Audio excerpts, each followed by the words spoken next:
Good day everyone, I'm Apple Pie and welcome to my top 5 must-have Warframe for beginners. There will be a variety of Warframes that will help you go through different missions, be it solo or with a team. You can do solo runs with this Warframe as well, but some will have a greater impact in team compositions. Now we'll be using some Prime Warframes here, but this will have no impact on the guide, as Prime Warframe's main advantage is having a few extra polarities while modding them, and stats being pretty much the same. First off, let's start with Excalibur, the Space Ninja and one of my personal favorite Warframes, and I think it's one of the starting Warframes you can choose from if you're a new player. This is the type of Warframe you will be slicing, dashing, stunning, dodging and some more sliding and slashing while having a great amount of fun. First ability is a slash dash, pretty basic, nothing much to add to it and not that useful in my opinion. It's like a samurai quick draw, you dash and slice your enemy in half, or at least you try to. Second attack, Radial Blind, is like a stun grenade. Not quite sure how that works from his sword, but okay. You know, when someone takes your photo and the flash is too outrageous that you have to stand a few seconds there to recover, it's something like that. And it does come in great help when you want to stop your enemies for a few seconds and just take them out.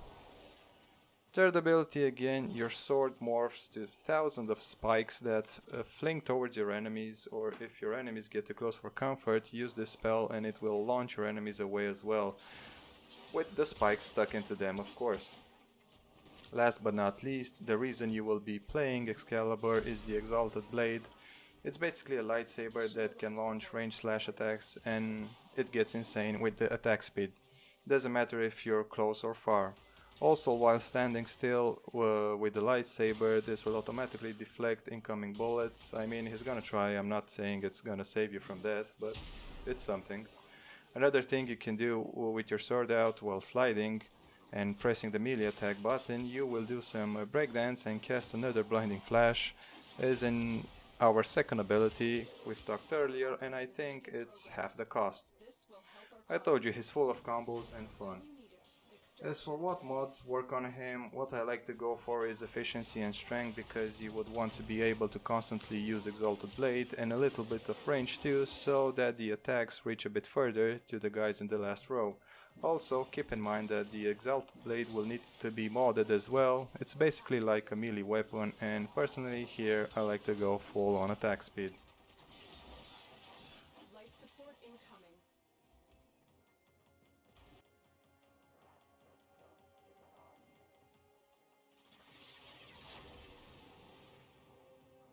Next up we will see Loki. Hang on, give him a second. He's a bit shy. Never mind, but basically this is what you're gonna see when you're playing Loki. He's a very practical and dependable Warframe that will get you out of some really sticky situations and slide by unnoticed, unlike my previous attempt of a joke. Getting into his abilities, first one is a decoy hologram. I don't know, you just point at a location and a very bad version of yourself starts dancing and shooting at the ceiling, and somehow the enemies fall for it. I guess you can't expect much from those Greniers. Second one, well, if you've guessed it, is the Cloak of Invisibility. You put it on and literally do whatever you want. Slip around and smack Greniers, sneak on them while they're sleeping, and whisper sweet nothing into their ears and how you're gonna kill them and give them nightmares. Literally whatever crosses your mind, because you're invisible. If the first two didn't confuse your enemies enough, how about you switch location with an enemy, because that's what you do with this third ability. I really don't see the point of it, only if you want to confuse the Greniers even more, or maybe if you're falling off a cliff. Last but not least, just to add a bit more to the confusion nightmare, Loki can give your enemies butterfingers and disarm them, forcing everyone into an all-out brawl-out, punching everything in their way.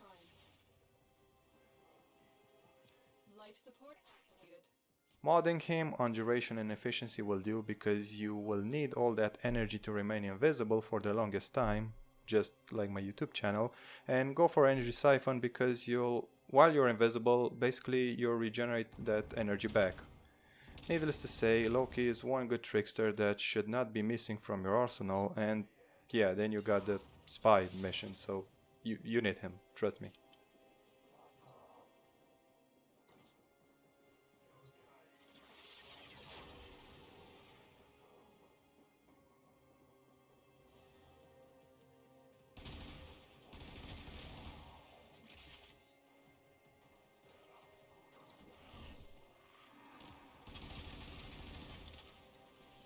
Now for our third must-have Warframe, let's introduce Nekros, your friendly necromaniac grave robber. That's all he does, but does it well. If we had a weapon too to resemble a shovel, that would be just great. As for his abilities, first one is just a sucker punch. When anyone comes and interferes with your, business, you just smack them and you get another loot box you can desecrate. In case annoying groups which often get confused and start judging you for your free time and activities, and maybe you want to scare them off and leave you to your thing, you can cast your second ability, which is Terrify, and make them run away with disgust and terror. Now getting to the good stuff, this is your precious metal detector, your loot multiplier ability that you will constantly use and what defines Nekros. Now just remember that once activated, this will stay permanently on, desecrate every fallen enemy in your range and give you goodies until you run out of energy, hence why efficiency and energy management is very important here. Just like digging a hole, it gets through your stamina pretty quick. Last but not least, the puppet show lets you rise up former shadows of the fallen enemies who decided not to give you any extra loot, and this is the payback they deserve and make themselves useful for you, fighting by your side or just using them as a shield. This defines you as a necromancer, and it's very powerful and useful spell if you decide to go farm materials on your own. Modding him, you can focus on efficiency because you'll need all that energy to constantly desecrate bodies and dig for more loot. Duration so that your puppet army can defend you from, well, whoever has a problem with your hobbies, and some strength to make them hit a bit harder.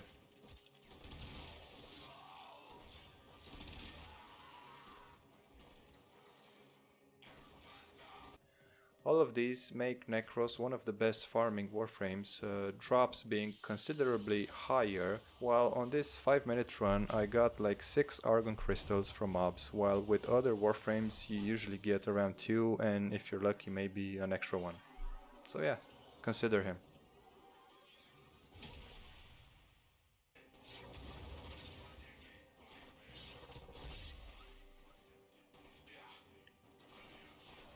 Moving on to number 4. One of my favorite Warframes when it comes to causing mayhem. Nyx, the mind control freak. You will need to do the dirty work with your own hands, but it's just gorgeous chaos. Watching everyone turn and fight against another. There's a sort of serenity watching everything go down around you while you're in the center of the whole chaos.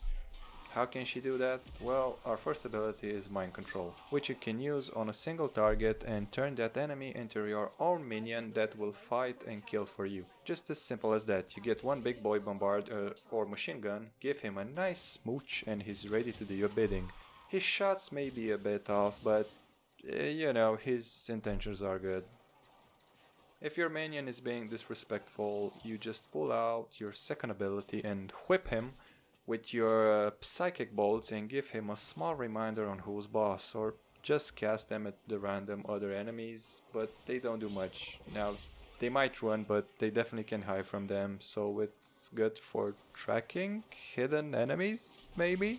The third and my personal favorite is Chaos, which basically casts an AoE mind control that confuses all the enemies and will start killing each other, and you will just stay there and enjoy the show. But don't stay too long, because otherwise you'll be caught up by surprise by the next update to the game until this is over, as they have a tendency to turn into stormtroopers and will literally sit with the guns in their faces and still miss, so get your hands dirty. Last and fourth ability is Absorb. Nyx gets into a sort of cocoon and into a state of meditation, ignoring all your crap, absorbing all the damage that comes towards her, and while activating it again, it will release all that energy into a blast, but almost everyone will ignore you during chaos. You can see why this is not so effective.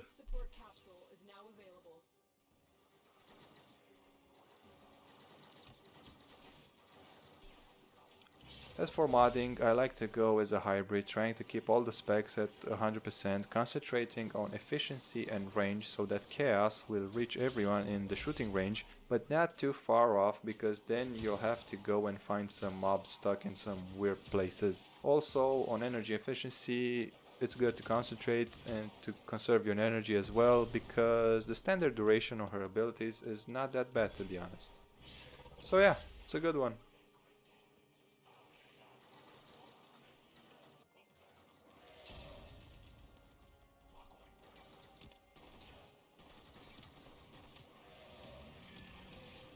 And finally, reaching out to our last must-have Warframe, he'll be charging into every room at full speed. If he falls behind, it's because of his size, but he's got your back. If anyone hits you, he'll stomp them to death. If your damage sucks, don't worry, he's got you there too, with a scream of empathy, and will raise your puny damage, and if you're downed, he will be right there to take all the shots and get you back up. He is Rhino, he is loyal, and he is one of the earliest tank support Warframes.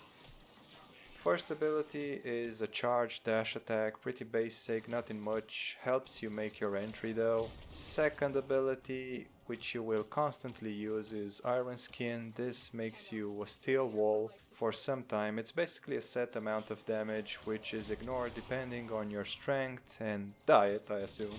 Third one is a war cry, where you scream your lungs out like just in Braveheart and boost morale of your teammates or just yourself, just like when practicing, talking in the mirror, which grants increased damage for a set amount of time and again affected by your strength and duration. Last but not least, the Rhino Stomp. You stomp the ground like an angry animal pretending to make a stand, and enemies go tumbling in the air and stasis for a while, and also immobilizing them. Being a support tank, I like to mod him with a focus on duration and strength to keep the damage buff active for as long as possible and maximizing its output. This will also affect your Iron Skin as well, increasing its capacity and your ultimate stomp. That's it for this video, thanks for watching. I'll be covering more content on Warframe, and if you want something in particular, let me know in the comments below and maybe I'll check it out. Thanks for watching.